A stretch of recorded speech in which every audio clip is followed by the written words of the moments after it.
Chapter 6. Micah, Wallace, Idaho, 11 December 2034, 2200 hours.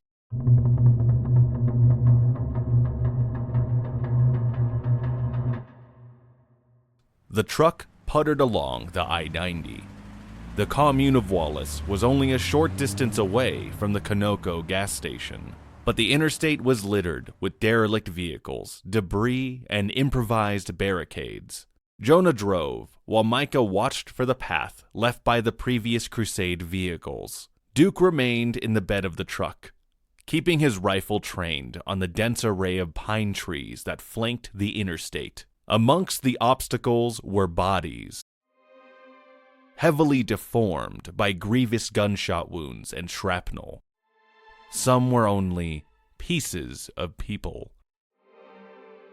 The Commune's militia, the first resistance Micah's platoon encountered on their inaugural mission. They had made short work of them, untrained farmers and miners with small caliber weapons. As their pickup drove by a small barricade, Micah stared into the curled mass of a body. A woman, her eyes locked open and glazed over, her mouth frozen in her final gasp. Almost half of her torso was missing, bored through and cavitated by a large caliber weapon. Micah fixated on the fatal wound. Small scavengers had already been nibbling at the viscera, but the ends of a shattered ribcage and shredded muscle were still visible. In his hands, he could still feel the drumming of the M2 50 caliber machine gun, as if the butterfly trigger and grip were still in his hands, shaking every nerve within him.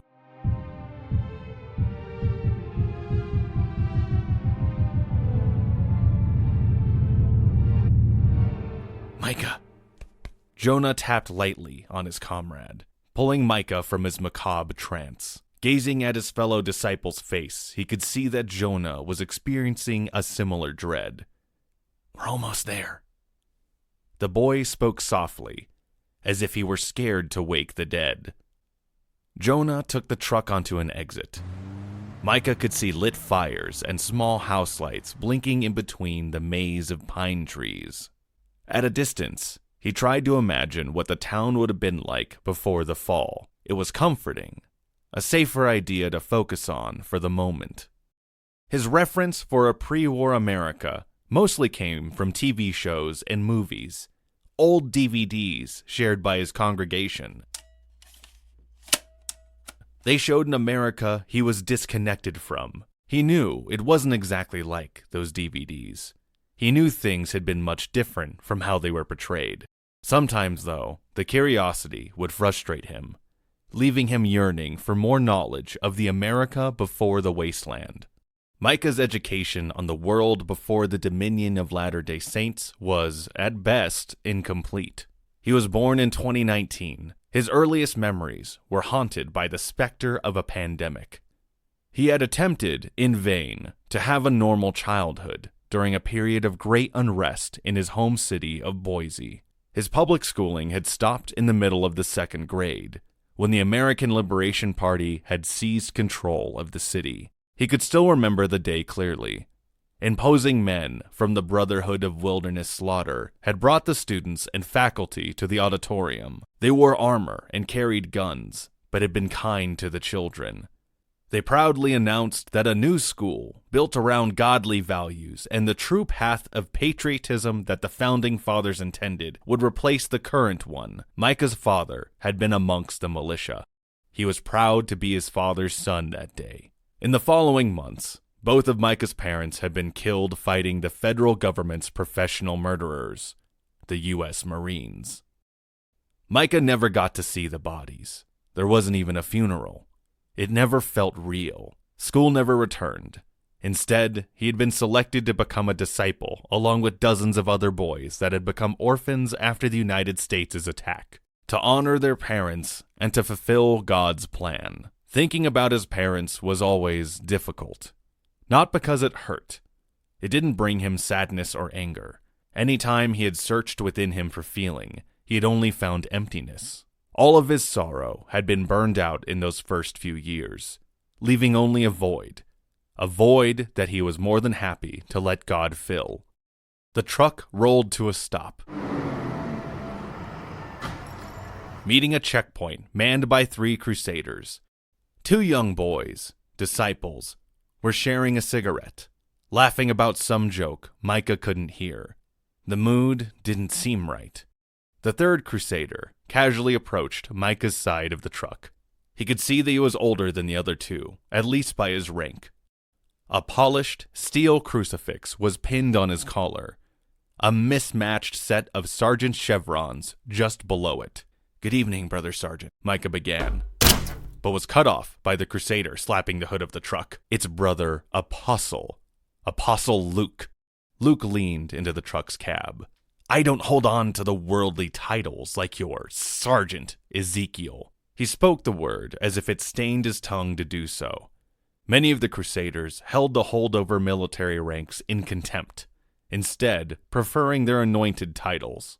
It was the elders, the old men, who had served in the old U.S. military, that held on to their traditional ranks. Old men like Ezekiel. "Oh God, Ezekiel." Micah spoke involuntarily. Speaking his name caused a deep churn in his guts. Images of his butchered brothers broke through to the front of his mind. He began to sweat despite the winter evening chill. He could feel his heart thundering in his hands. "Damn right, Ezekiel," Luke spoke smugly. Micah respected the apostle's seniority, but every word Luke spoke felt like it was dipped in venom, especially his dead commander's name. "You already said you lost it when your platoon made contact with the militia." "What?" Micah asked reflexively. His question was answered by a swift punch to his nose, rocking his skull back against the headrest. "Would you like to try that again?"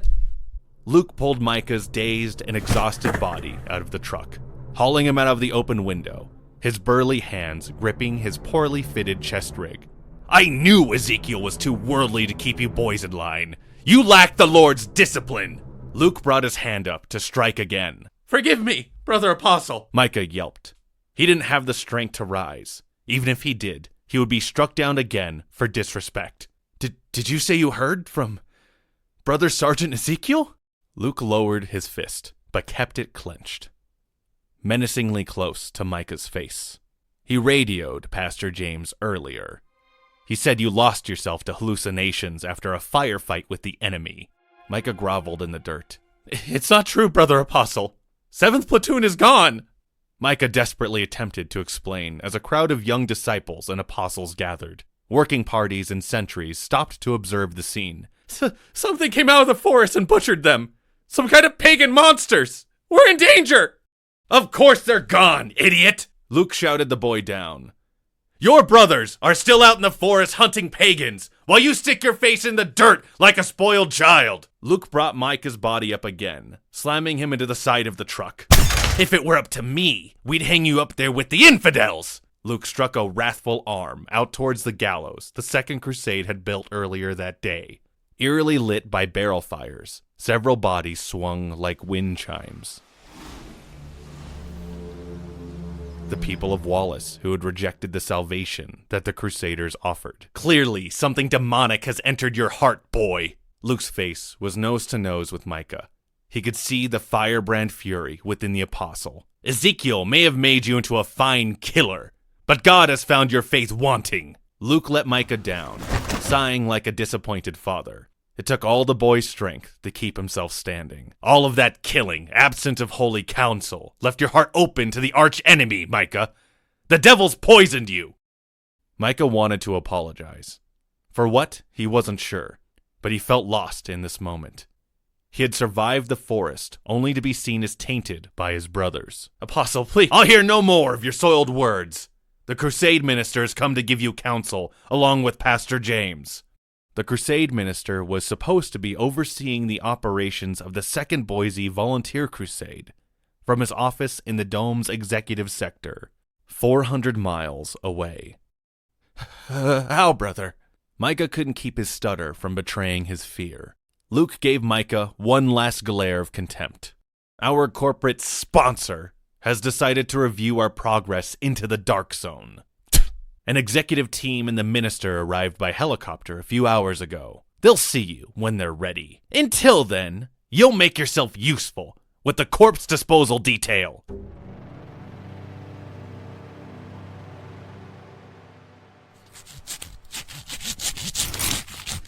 The knife was intent on impeding Micah's grim work. The old K-bar struggled to cut through the thick hemp rope.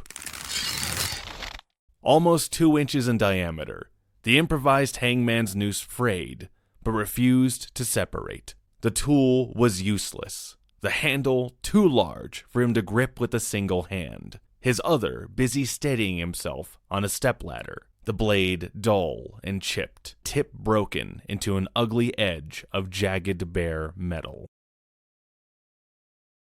It was the only tool he had been given after the rest of his kit had been stripped off of him. The penal squad he had been assigned to redistributed his gear amongst themselves, chuckling as Micah and the knife fought against the rope. He attempted to rock the blade back and forth in a sawing motion.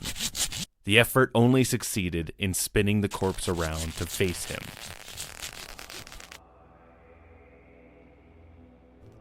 What used to be a young man regarded Micah with unflinching judgment, a single eye still wide with horror, and his mouth still fighting for air that never came. At one point, he may have been handsome, but the crows had already made a mess of his face. Strings of connective tissue splayed out from a ghastly eye socket and a shredded eyelid, strips of flesh torn from his soft complexion. However, what had Micah most transfixed wasn't the gruesome work of the carrion birds or the horrible death mask of a man's final breath, but the grisly sigil carved into the corpse's forehead. A single letter, a capital H. Homosexual. The flesh carving had remained untouched by the birds, as if God himself had wanted the whole world to know the man's sin. The creeping paralysis of terror began to fill Micah once again. Just like in the forest with the elk demon, his body became stone, refusing to obey his mind's commands. He couldn't turn away, and his eyes would not shut. The haunting visage slowly morphed into a face he couldn't remember, the silent scream of the dead man, deafening him as the vengeful spirit of the pagan witch possessed the corpse.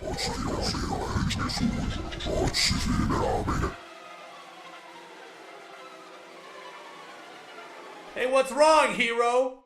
A laugh from below the gantry saved him from the trance.